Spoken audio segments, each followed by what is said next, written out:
I recently rewatched the 2018 CW show Life Sentence and tried to do so like a detective who is trying to figure out why it was cancelled after one season.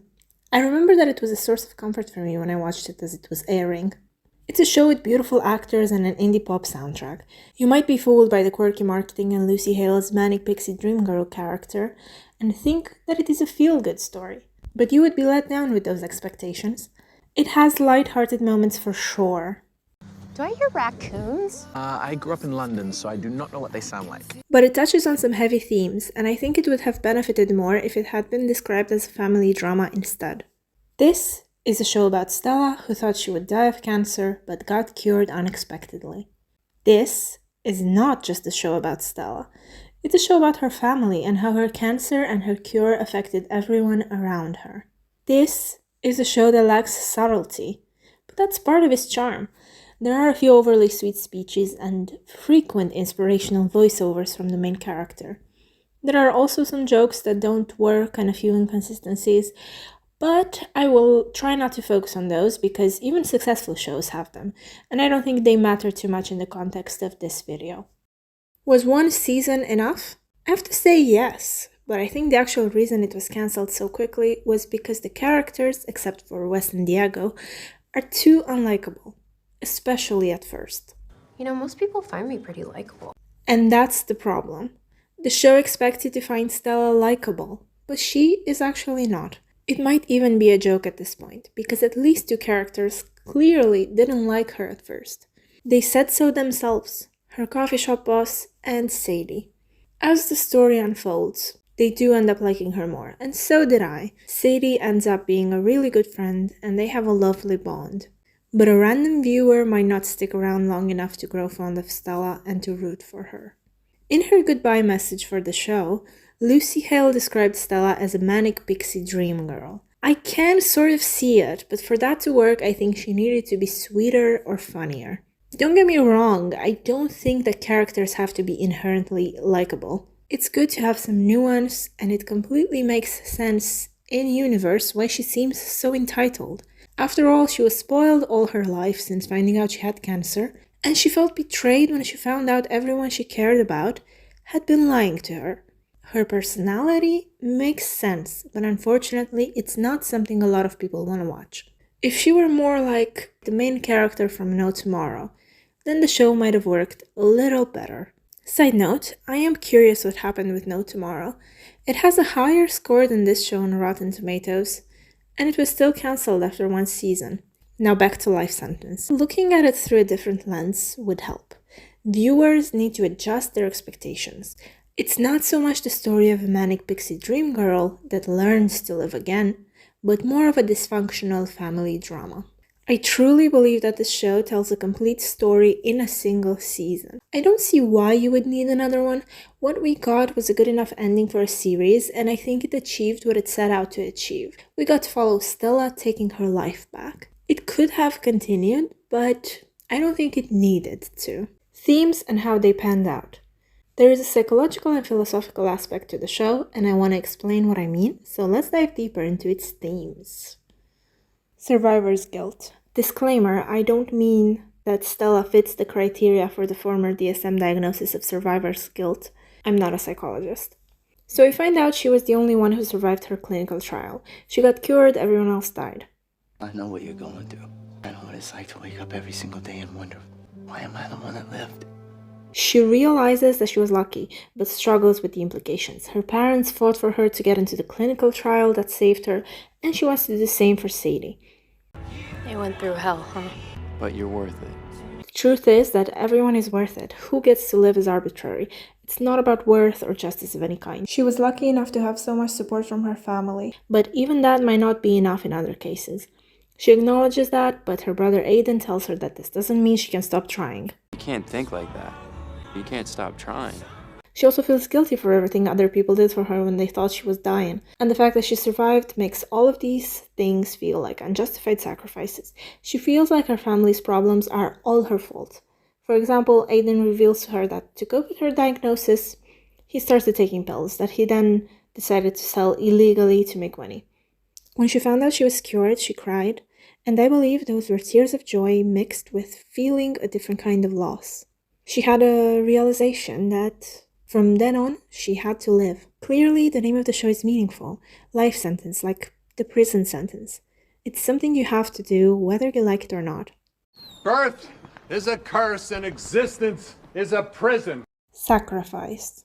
There are so many instances in this show of people sacrificing things for Stella. In the previous section, I mentioned Aiden and his pills. In the first episode, we find out her sister, Lizzie, had children so that she could give their parents something positive to focus on. Usually, Stella had no say in their sacrifices. Maybe she would have preferred to die instead of being the reason people were fighting and struggling. Wes started working a job he hated in order to support Stella, and he still tried to keep her out of the decision-making process. You hated that job. Oh, hate's a strong word. Later, he's talking to Diego, who seems to be the only person who understands that Stella needs to be involved as well. I hate my job. Every second of it. Diego tells Wes to communicate. Don't just talk to me about this stuff, alright? Talk to your wife too. We get to see how trying to make people happy at the expense of your own happiness can backfire. Later in the season, their couples therapist tells them that Wes has been trying to make Stella happy at his own expense pretty much for the entirety of their relationship. He says that Wes can't be the only one making sacrifices, and when Stella tries to deny that, the therapist asks her what sacrifices she's made, and she comes up short. Her dad is also making sacrifices for her, just like Wes, but she's not asking them to do that, and she feels guilty for the choices they made in her name. Contrary to what the couple's therapist tells her, Stella does make sacrifices too. She accompanies Sadie to Seattle to help get her into a clinical trial, even if that might put a strain on her marriage because of Dr. Grant's presence. It's really sweet how she shows up for Sadie over and over again. When Sadie is feeling particularly hopeless, she takes her to a place where they might see a meteor shower and promises to wait for a shooting star for as long as it takes. Stella also makes the sacrifice of selling her wedding ring to buy a phone booth for the bar Wes is opening with Aiden. I think it's great when shows depict couples putting in the work to make their relationship work. And they're both putting in the work. Even when he's upset, Wes offers Stella a bowl. He does small things for her as well as big things. He's sweet, caring, and wonderful, not to mention attractive, and he's reassuring her when she needs it. He's doing so well, and so is Stella. Before marrying him, she makes and schedules a video in which she encourages other people to date or marry Wes. She thought she would die, so she wanted to make sure he would be happy even without her. Sacrifices are a complicated concept. Who is responsible for them? The person making them? Or the person they're being made for? Ownership and responsibility. I think this show is also about taking responsibility for your actions and about taking ownership of your own life.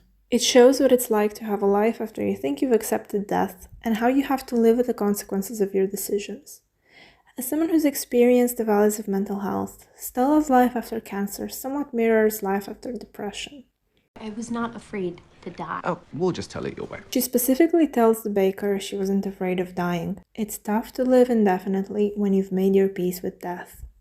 You have to keep trying, even when things are at their worst. And Stella keeps trying, but everyone around her is used to doing everything for her in her place. Her father is very loving and supportive, sometimes to a fault. I have to learn how to succeed or fail on my own, Dad. And I'm always going to try to help you any way I can. This dynamic happens between him and Aiden as well, except Aiden is not as willing to take responsibility for his actions, and is more likely to blame his father for tipping off the police instead of his own choice to illegally sell pills to soccer moms. His father realizes that contacting the police was a misguided attempt at helping his son, and tries his hardest to fix this mistake. Even so, Aiden ends up wearing an ankle bracelet. He has trouble coping with his situation in a healthy way, and finds out he can secretly drink alcohol if he puts a piece of ham between his skin and the bracelet. This happens, however, when he is dog sitting, and the dog ends up eating the ham before Aiden starts drinking. It's kind of nice to see the dog accidentally help him not fall down a deeper rabbit hole.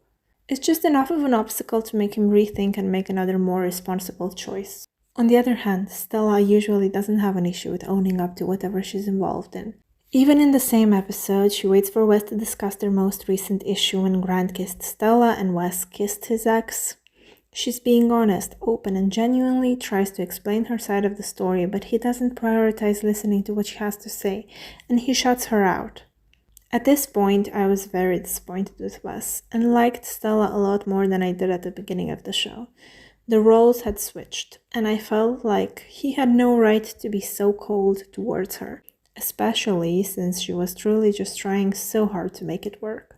Coming of age. I was still figuring out how to support myself without my parents' help. Even though they are already adults, Aiden and Stella both go through the process of becoming more mature and responsible. Their journeys parallel each other to the point that Aiden himself says, Me with my oops baby, you with your GED. We're just a couple overachievers. Pregnancy is also used for both of them in their storylines, which I can't say I love. One of Aiden's flings tells him she's pregnant with his baby, which makes him want to step up and become a reliable father. This resolves quickly, however, when he finds out it's not actually his baby, and we feel like he doesn't get to grow up at that point. Later, he does get a job with Stella's help, and he screws it up. Having a real job sucks. I can't believe people do this every single day. Then, towards the end of the show, he buys a bar with Wes. He spends money irresponsibly at first, but eventually he becomes more mature and fulfills his promise of looking out for Wes after Stella is gone. As for her pregnancy storyline, oh boy. It's understandable why they would use this plot device, but I was not a fan. She's immature at first, she gets mad at Wes for lying to her about not wanting children, she fails to understand other people's perspectives, and he points out her hypocrisy. Stella thinks it's fine for her to lie to her family while judging them for lying to her. Kudos to Wes for deciding to be honest with her about so much all at once, even though we later find out he omitted a few things. Mama kudos for saying that, for spilling, like seriously. Throughout the season, they babysit her sister's kids, and this whole arc culminates in episode 9 when she thinks she's pregnant. She is clearly not ready for it, and wouldn't be a good mother since she keeps talking about how she doesn't want a boy, or she would be sad. Wes also seems very fake in this episode, and I found myself wondering what the hell is going on, who wrote this? At least this leads to them finding out she has a low ovary count, which means she's infertile. Well, never say never, but getting pregnant is a very slim possibility in her case. This does free her, in my opinion, because it allows her to imagine a different life for herself. Maybe even a life without Wes, who, as she found out, wants to have children. Early in the season, they are investigated for green card fraud, which is a great framing device for Stella to find out more about Wes. It is a little bit shady that she knew so little about him. I kind of understand it from his point of view, but it makes him seem not trustworthy. They are all complex characters, and it is good to have nuance and to not see everything just in black and white. To me, Wes seems like the most realistic character. Credit to Elliot Knight, the actor who plays him. He's possibly my favorite, even though sometimes he's unreasonable. For example, when he tells Stella, I don't choose you, Stella. Successful couples choose each other over and over again over the course of their relationship. Making this choice is essential. But I digress. Stella's journey shows her growth. She starts off anxious, terrified of the future, worried that she'll screw it up or waste it. Despite her fears, she wants to learn how to do things on her own. Please let me earn things on my own. Given that her family was used to always doing things for her, she expects things to be easier than they actually are. The people around her made her think she was a genius, so she goes to take the GED with unearned confidence and quickly realizes that she is not able to pass it. It takes work, and that is consistent with the show's message. She fails a few times in her life in order to understand this. This can be an inspiring show. Her coffee shop boss tells her that it takes time to know what you want to do in life, and that there's nothing wrong with working at a cafe until you do. I would like to add that maybe you want to work there, and that's great too. The first clear sign of Stella's maturity is apparent when her father is in the hospital, and she becomes the critical decision maker in her family. She gets to do for her father what he did for her when she was sick. We get a very emotional flashback of her father, who is a very nice man, and he is reading to her while she is asleep in the hospital. We learn to appreciate him and how he swings for the fences when it comes to getting Stella the best care possible. In the present, Stella is shown to be the person who stays by his bedside the longest. She is repaying him and taking on his role. She also decides all on her own to have him go through the riskier surgery in order to win the war, as the doctor puts it. She realizes what a kind man her father was and how he never said anything he couldn't take back, because he never knew when it would be the last time. So she feels guilty for saying mean things to him the last time they talked and learns a lesson from this. It is a sign of maturity and of growing up. In the last episode, she moves away from everyone and her old self dies metaphorically. Her new self finally lives as if her life is no longer a sentence, but a choice. Change. In this show, change is tied to the reality of shifting and adjusting expectations. At the beginning, their father is very judgmental of Aiden, and I think this started to change after Aiden ended up in jail for selling pills while working at the coffee shop. This is definitely a family drama and not a feel-good show. Eventually, the father and son grow a lot closer and they become friends. Aiden had a tougher time turning his life around because he started off just as aimless as Stella, but without the support that she had. In the first episode, Stella doesn't want anything to change, but almost everything has to. She feels betrayed at the beginning of the story, so she doesn't start the show as her best self, but that changes by the end. Her feelings are justified and they are a realistic excuse for why she is so crabby initially. I would go as far as to say that she's a bit of an asshole.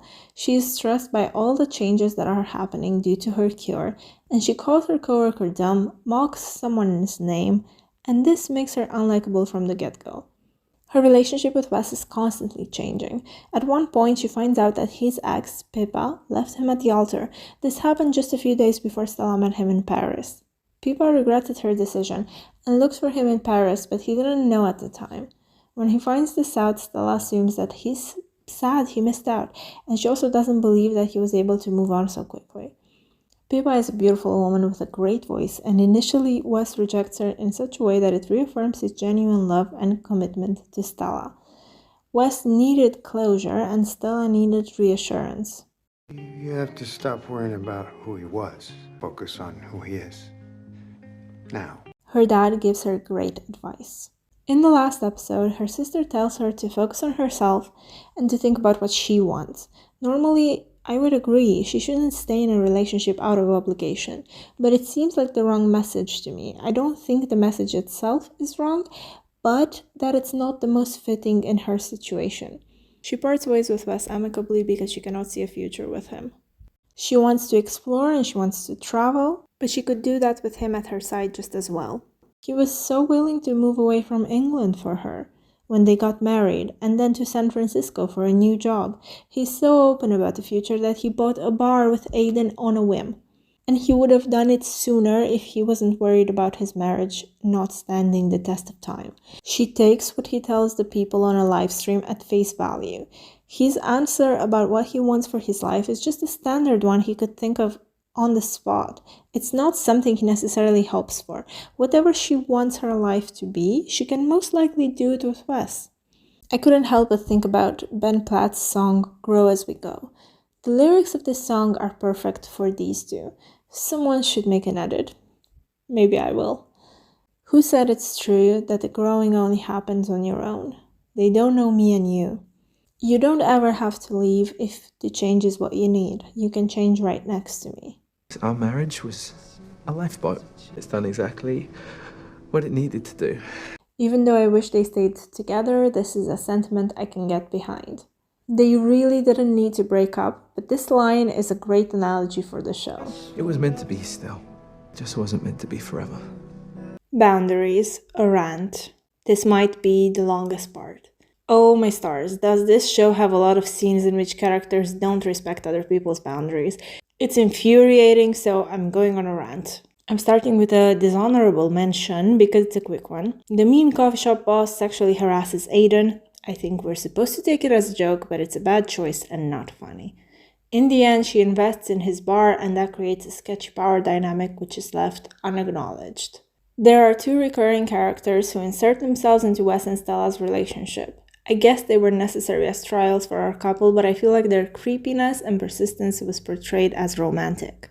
What we have is essentially a love triangle between four people. A love quadrangle, if you will.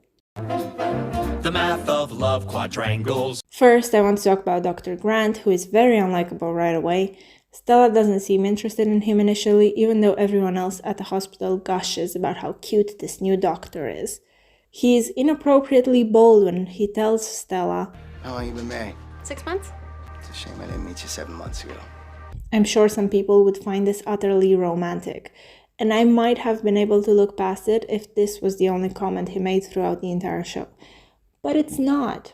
Later, he has the nerve to ask her if he crossed the line by saying he wished he had met her before she got married. I find it absurd when people see someone who is in a happy relationship and they still try to slither their way in. Do people like this not have a care in the world about how others have to reject them? They have no respect for boundaries, no ability to read the room, and they can't seem to just move on after being rejected. This persistent romantic crush is a trope I deeply dislike, and when it happens in real life, it makes me very uncomfortable. When you notice that someone is avoiding you, you don't corner them to ask them why. You give them space. Grant obviously chooses to corner Stella. When she sees that avoiding him is not enough to make him go away, she clearly tells him to stop offering her rides and help and advice. She basically tells him to back off, but of course he doesn't listen. He thinks he knows best. Well, this is worse than jail. Stella does seem to have some conflicting feelings about the doctor, but even so, if someone tells you to leave them alone, you do so. When Wes hears her say that Will gets her more than he ever could, he is understandably upset, but I think they can work through that. Your romantic partner doesn't have to be your everything and meet your every need. It's much healthier to have friends who get some parts of you that maybe your significant other doesn't. So many people seem to not understand that. I am in love with you. You're the love of my life. He's just a friend who gets me. Oh, how I wish they could have left it at that. A while later, Wes tells the doctor to back off. He didn't listen to Stella. Will he listen to her husband? No, he doesn't listen to her man either. She has to tell him again that she wants their relationship to be strictly professional. He still doesn't get the message, and the next thing he does is trick her to go on a trip with him. He essentially uses Sadie to get to Stella. It's not detrimental to Sadie because it's for her own good as well, but he didn't need to be there. He didn't need to go. How realistic is it for a doctor to go on a trip with his patient so that they can get treatment? I think not at all.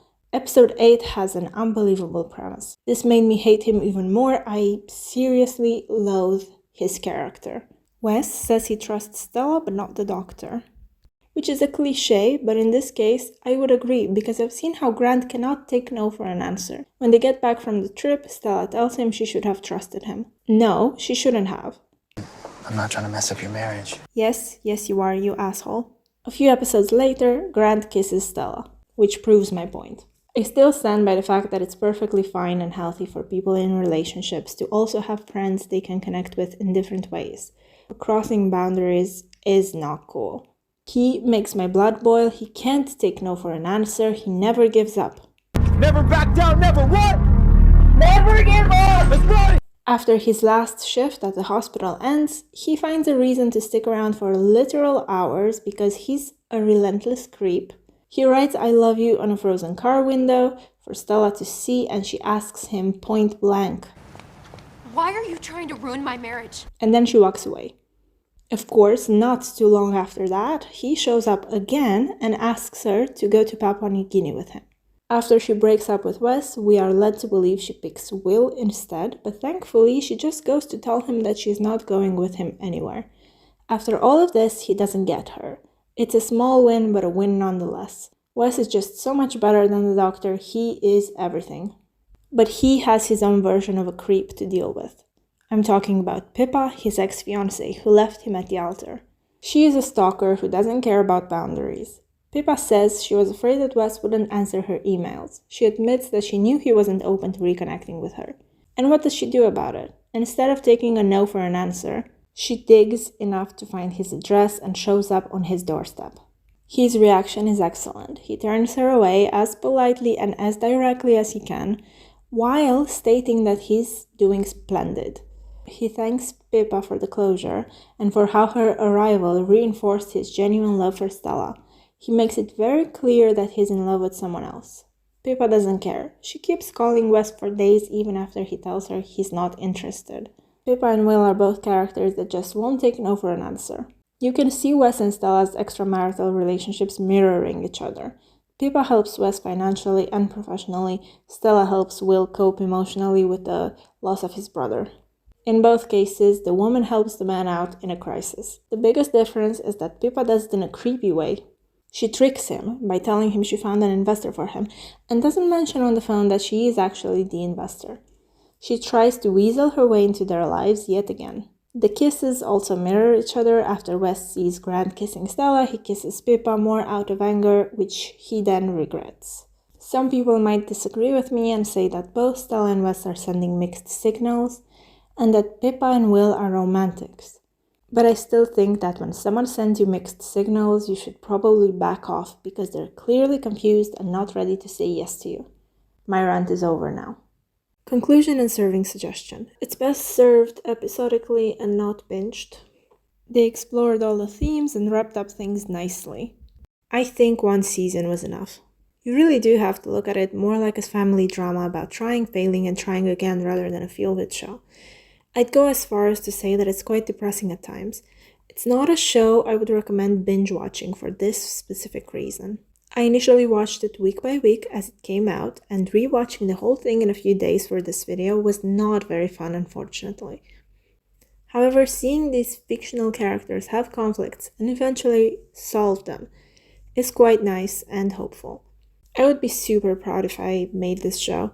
I'm pointing some things out and trying to analyze it, but I think it's overall well made, and I would have loved to work on it with one exception. We don't talk about episode 9. You can skip that one. And you've made it to the end of the video. As a thank you for watching, I want to leave you with this clip. A little longer than I expected, but a beautiful story. I want to give you a free cake.